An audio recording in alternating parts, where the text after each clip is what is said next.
আন্তর্জাতিক বিমানবন্দরে এসে সেখান থেকে তিনি 300 ফিট এলাকায় সরাসরি আসবেন এবং এসে তার দলের নেতাকর্মী এবং তার দলের উদ্দেশ্যে তিনি ভাষণ দিবেন। পরবর্তীতে এই 300 ফিটের পাশেই বসুন্ধরা আবাসিক এলাকা, যেখানে এভারকেয়ার হসপিটাল রয়েছে, তার মা যেখানে চিকিৎসাধীন অবস্থায় রয়েছে, 300 ফিট থেকে তিনি এখানে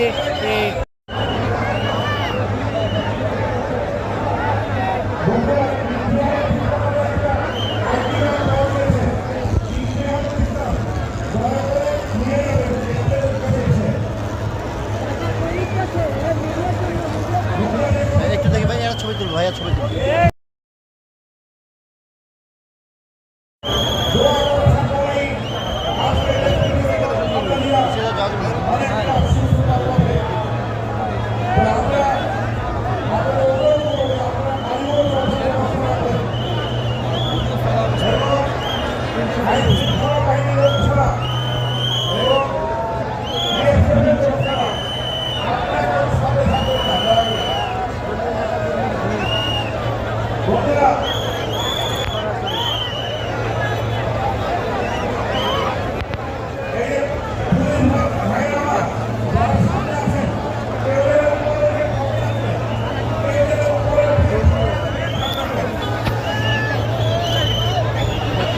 ছবিও তুলে দিচ্ছি, একসাথে দুটা করে দিচ্ছি।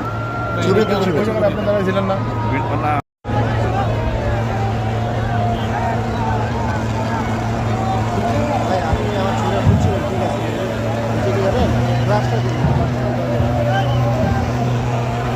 এদের সম্মুখ থেকে আমরা ভিডিও করছি।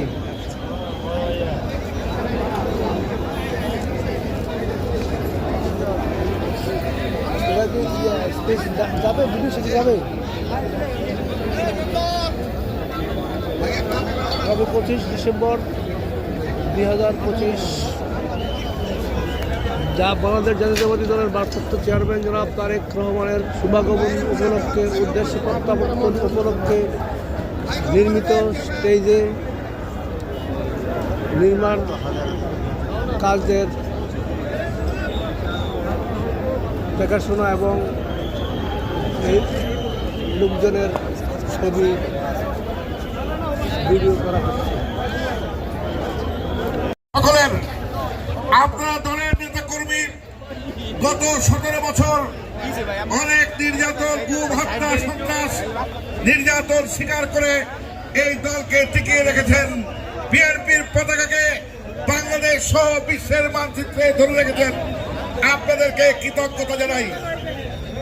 আজকে আমরা বলতে চাই, কালকে আমাদের পার্টির ভারপ্রাপ্ত চেয়ারম্যান দীর্ঘ 17 বছর পর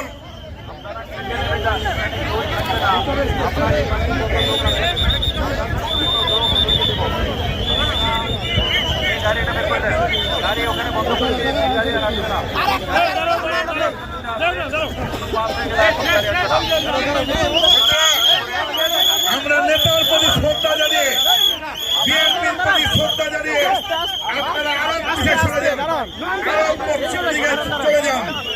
একটি মাইব্যাগ এবং আইডেন্টি কার্ড পাওয়া গিয়েছে। আমাদের সাথে যোগাযোগ করলে আমরা অবশ্যই আপনাদেরকে পৌঁছে দেব। বন্ধুরা, যে কথা বলছিলাম,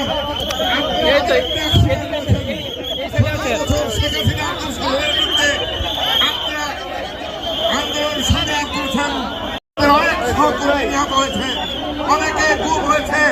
৪০ লক্ষ নেতা কর্মীর নামে মামলা দিয়েও বিএনপিকে স্তব্ধ করতে পারে নাই, বিএনপির নাম নিশানা বুঝতে পারে নাই। আমরা বিশ্বাস করি সমাবেশ হবে বাংলাদেশের ইতিহাসে, বিশ্বের ইতিহাসে সবচেয়ে সমাবেশ, যে সমাবেশে বিএনপির ভারপ্রাপ্ত চেয়ারম্যান তারেক রহমান বক্তব্য রাখবেন।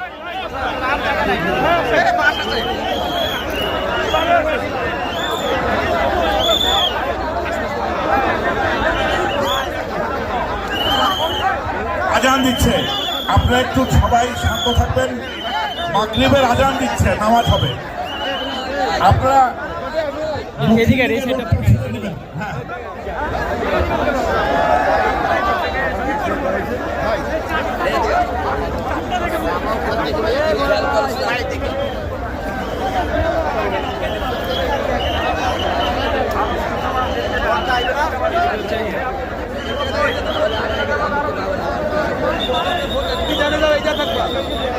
ভাবে আহ্বান করছে পিছনে প্রশাসনকে সহযোগিতা করুন এবং গাড়ি চলাচলের জায়গা রাখুন, পিছন দিয়ে গাড়ি চলাচলের জায়গা রাখুন, প্রশাসনকে সহযোগিতা করে আমাদের অন্য সহযোদ্ধা ভাইদের এখানে আসার সুযোগ করে দেয়।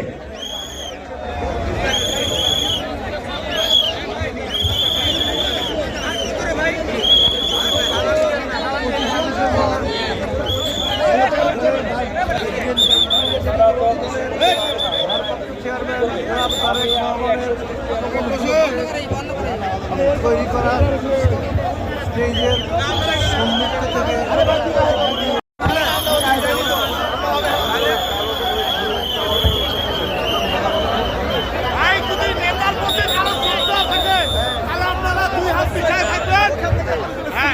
খেলানি দিবেন না ভাই, অনুরোধ আপনাদের থাকি, কিন্তু আমরা বেশি কষ্ট আছি। 17 বছর আমার নেতা কিন্তু ভিতরে, এটা মাথায় রাখবেন। কালকে 12টা বন্ধু আসতে দেন। একটু দূরে থাকেন, এটা খেলা শুরু হয়ে যাবে। দেখেন কি অবস্থা। ভাইয়া ভাইয়া